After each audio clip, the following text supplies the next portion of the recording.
The empire's most wanted men were hiding in the house of a woman with nothing left to lose. Outside, soldiers pounded on her door. Inside, two spies pressed themselves flat beneath stalks of drying flax, listening to their own heartbeat, waiting to find out if a stranger's word was worth their lives. This is not a story about a battle. This is a story about a single decision, not yet, made in a single night by a woman the city of Jericho had already written off. Her name was Rahab. You have to understand what was closing in around it. To understand what happened in that house, the nation of Israel stood on the edge of the Jordan River, 40 years removed from slavery in Egypt, one river crossing away from a land they'd been promised but never possessed. Their leader, Joshua, needed to know what lay ahead before he moved a single soldier, so he did what any commander would do. He sent scouts. Jericho was not an easy target. It was a fortified city, walls thick enough to build houses inside of, gates built to withstand siege. Every person inside that city had heard the rumors rolling in from the wilderness,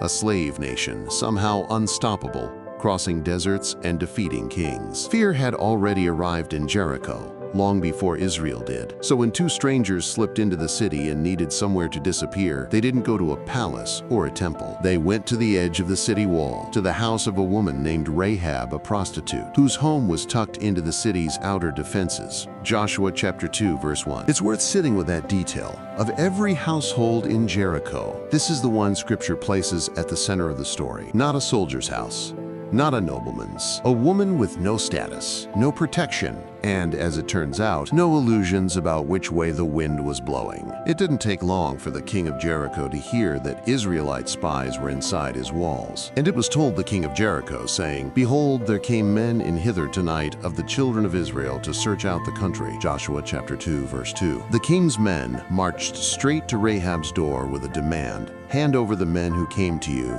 for they have come to search out all the country." Joshua chapter 2, verse 3.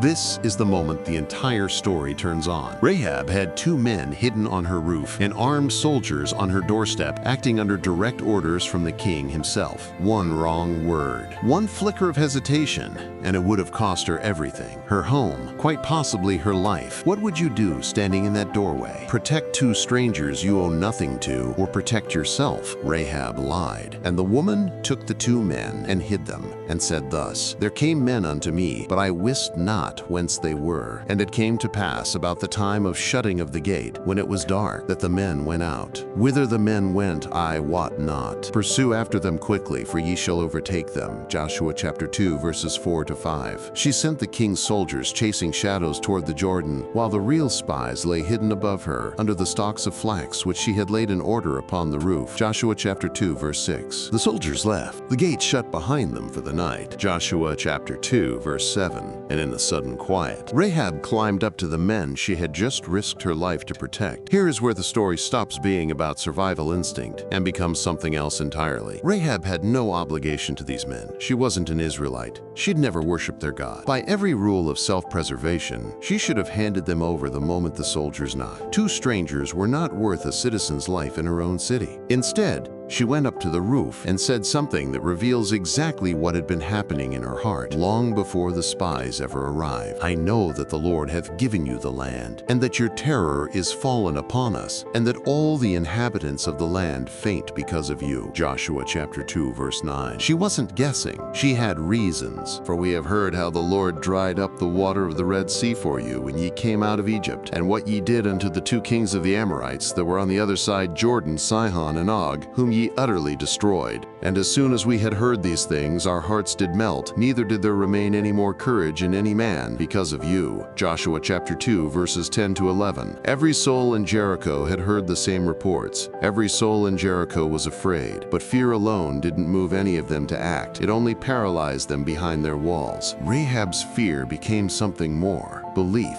and then a decision, and then risk. "For the Lord your God, He is God in heaven above and in earth beneath." Joshua chapter 2, verse 11. That's a confession most of Israel's own generation struggled to hold on to in the wilderness. And here it was, spoken by a Canaanite woman in Jericho on a rooftop in the dark, with her life still hanging in the balance. Would her city's terror consume her the way it had consumed everyone else behind those walls? Or would it become the very thing that set her free? She had made her choice. Now she asked for something in return. Now therefore I pray you, swear unto me by the Lord, since I have shewed you kindness, that ye will also show kindness unto my father's house, and give me a true token, and that ye will save alive my father, and my mother, and my brethren, and my sisters, and all that they have, and deliver our lives from death. Joshua chapter 2, verses 12 to 13. She wasn't only saving herself, she was trying to save her whole family, a household that, as far as the text tells us, had done nothing to earn this mercy, except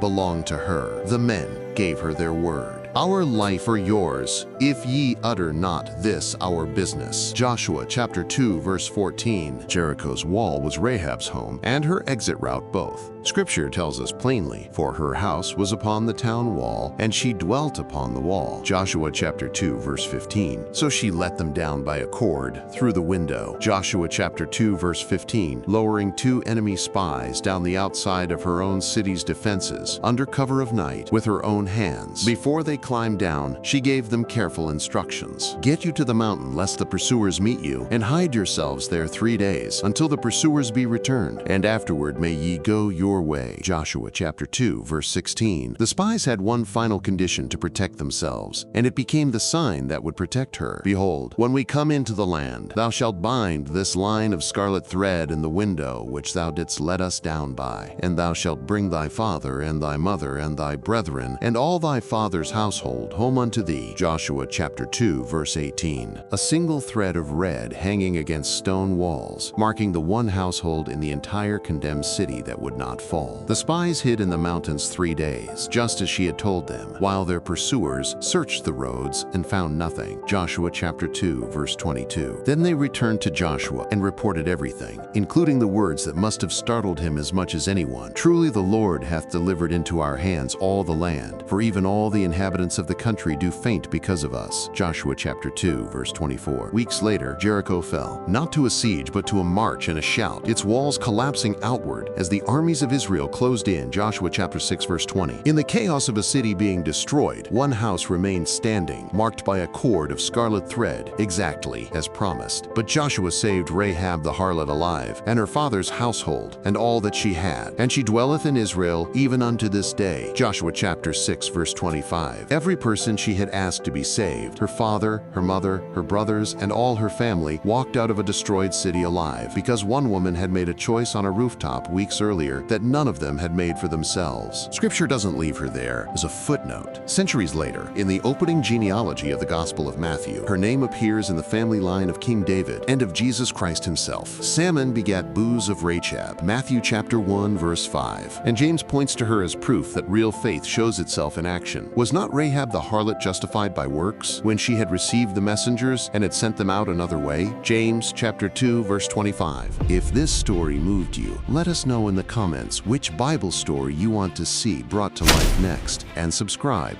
so you never miss one.